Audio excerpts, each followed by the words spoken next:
ওকে।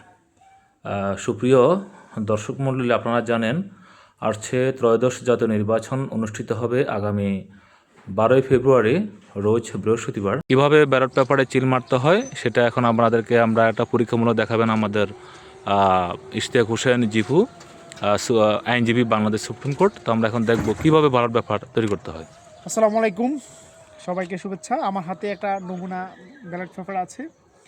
আপনারা দেখতে পাচ্ছেন যে সাধারণত যে 1, 2, 3 এখানে আমি যদি ধরি, এ হচ্ছে প্রার্থীর নাম, বি হচ্ছে প্রার্থীর নাম, সি হচ্ছে প্রার্থীর নাম।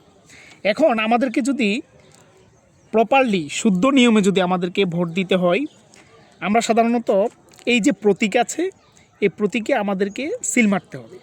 ধরুন আমি এই প্রতীকে সিল মেরেছি, এটা হচ্ছে শুদ্ধ। এখন আমি যদি কোনো কারণে ভুলবশত প্রার্থীর নামের উপরে সিল মেরে দেই, সেটিও শুদ্ধ। এখন এই প্রার্থীর নামের উপরও সিল মারা হয়েছে এবং তার প্রতীকের উপরও সিল মারা হয়েছে, অর্থাৎ ডাবল সিল, তাহলেও এটা শুদ্ধ হয়। কোনো কারণে যদি প্রার্থীর প্রতীকের উপরে সিল মারার পরে আরেকজন প্রার্থীর প্রতীকের উপরে সিল মারা হয়, সেই ক্ষেত্রে হচ্ছে সেটা অশুদ্ধ হবে।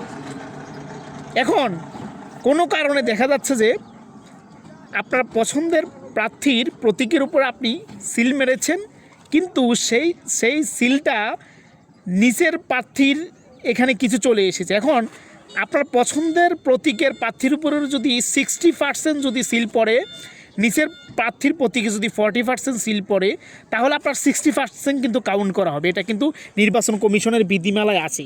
60% যদি সিল পড়ে এবং 20% যদি 40% যদি নিচেও পড়ে, সমস্যা নাই।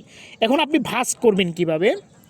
এক ভাঁজ হবে, এভাবে হচ্ছে আপনি ভাঁজটা করবেন। এক ভাঁজ করে আপনি গোপন কক্ষ থেকে বেরিয়ে প্রকাশ্যে আপনার স্বচ্ছ ব্যালট বাক্সে আপনি ব্যালটটি ফেলবেন। এখন আমি যদি বলি, সবচেয়ে সুন্দর নিয়ম হচ্ছে ব্যক্তির প্রতীকের আপনি সিল মারবেন। কোনো কারণে যদি ফেলিওর হন, প্রার্থীর প্রতীকের উপরে সিল মারলেন, প্রার্থীর নামের উপরও সিল মারলেন, শুদ্ধ।